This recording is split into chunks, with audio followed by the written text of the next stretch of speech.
This video will explore the social, economic, and political organization of African societies in the 19th century. We will focus on the organization of three societies: the Buganda, the Shona, and the Ashanti/Asante. The Buganda kingdom was the home of the Bantu-speaking Buganda people. Starting as a small state, it grew significantly, particularly under Katarega. By the 19th century, Buganda became the most powerful and centralized kingdom in the interior of East Africa. Several factors contributed to Buganda's strength, including a sound agricultural economy, a strong army for conquest and defense, and capable rulers. The kingdom also benefited from the decline of the Bunyoro-Kitara kingdom and participation in long-distance trade, which provided firearms. Its location next to Lake Victoria provided good communication and natural defense. The society also had defined gender roles, and Buganda acquired wealth from conquered territories. Politically, it was a centralized government, led by the hereditary Kabaka with absolute powers. The Buganda social organization was based on clans with their own traditions. Society was stratified into the royal family, chiefs, peasants, and slaves. They preserved royal artifacts to remember the past. The Kabaka was considered semi-divine, and their traditional religion involved the god Katanda. Later, the Buganda were converted to Christianity and Islam. They believed in ancestral spirits and practiced polygamous marriage, with the Kabaka marrying a wife from every clan to foster unity. Gender roles were clearly defined.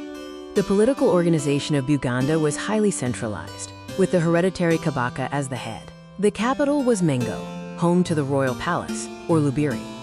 The kingdom was organized hierarchically, divided into counties called Sazas, further subdivided into Gambololas, and then Muluka. The Kabaka appointed leaders to govern vassal states. A strong standing army was maintained for defense and territorial expansion. A council of ministers advised the Kabaka, including the Katikiro, Omulamuzi, Omuwanika, Mugema, Musenero, and Mfumbiro. Buganda also had a parliament called the Lukiko, an assembly of chiefs and the Kabaka, with 69 nominated members. The Kabaka's duties included heading all political, religious, and judicial activities. He was the commander-in-chief of the army, appointed and dismissed senior officials like the prime minister, and controlled trade. The Katikiro, or prime minister, organized tax collection, planned wars in the Kabaka's name, protected the Kabaka during wartime, and informed the Kabaka of court decisions. The Lukiko's functions included making laws, advising the Kabaka, assisting in administration, representing the people's interests, and acting as a court of appeal. It also directed tax collection, managed government expenditure, and checked government activities. The Bataka were minor chiefs in charge of clans, answerable to the Mugema, or senior chief. The main duties of the chiefs were to collect taxes and maintain law and order. Buganda's economic organization was diverse. They grew crops like bananas and kept livestock. They were skilled iron workers and practiced crafts like pottery and bark cloth making. They made canoes, traded with neighbors, and were involved in long-distance trade. Fishing, hunting, and gathering were also practiced. Now let's explore the Shona society. The Shona were the original inhabitants of modern Zimbabwe. The Shona kingdom was politically organized, ruled by a king who served as the head of state and government. The king's office was hereditary, and he was also the chief religious authority. The king was assisted in his rule by various officials, including the queen, head drummer, his principal wives, sister, commander-in-chief of the army, the Mbukurume, the chancellor, and lesser chiefs who paid tribute.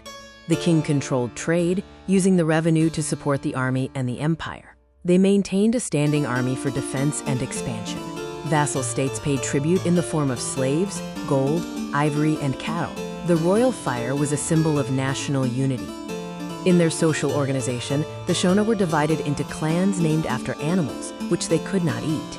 They worshipped a powerful creator god called Mwari through priests who came from the Razwi clan. These priests were responsible for warding off diseases, wars, and rainmaking. The Shona believed in ancestral spirits, Vadzimu, Mhandoro, and Chaminuka, the national spirit. Elders were highly respected as they would become intermediaries after death. They practiced polygamy, prohibited marriage between related clans, and were skilled in masonry, living in stone buildings. Economically, the Shona engaged in agriculture, growing crops like millet and cassava and keeping livestock. Trade was their main economic activity, engaging in long-distance trade with Arabs, Waswahili, and Portuguese. They traded gold, ivory, skins, slaves, and copper for items like cotton cloth, guns, and beads. They also hunted for ivory, gathered wild fruits, and practiced crafts such as basketry, pottery, carving, ironworking, and fishing. Next, we examine the Asante, or Ashanti, who are the largest of the Akan-speaking people in southern Ghana. The Asante Kingdom was established in the late 17th century and expanded by the 19th century to include parts of modern Ghana, Togo, and Côte d'Ivoire. The growth of the Asante Empire was fueled by the union of small states around Kumasi, a common ancestry, and wealth from the trans-Saharan and transatlantic slave trade. They had a strong agricultural base and were united under the Golden Stool. Capable rulers like Ose Tutu and Opuku Ware contributed to the empire's growth. The disintegration of the Denkyira kingdom helped them gain independence. Their military strength benefited from the introduction of guns. The Odwira festival promoted kingdom cohesion. The Asante Empire had a centralized political organization led by the king, known as the Asantehene. The empire was divided into 3 sections: Kumasi, the nucleus, Ematu, or metropolitan states, and the conquered, or provincial states. The Asantehene was the ultimate authority in the empire. The conquered states were loosely bound to the Asantehene, who appointed officers to represent him. The Asantehene ruled with the help of the Union Council of State Kings, or Omanhene. The Omanhene retained some autonomy, but were required to pay tribute, contribute soldiers in wartime, swear allegiance to the Asantehene, and attend the annual Odwira festival to honor the dead and settle disputes. The Golden Stool, introduced during Ose Tutu's reign, symbolized unity and bound the Asante states together. Each Omanhene received a black stool, a symbol of unity in their own territory. The annual National Odwira Festival, held in Kumasi, further united the states. The Golden Stool represented the soul of the Asante Kingdom and was considered sacred. The Golden Stool was a revered symbol of the Asante Union.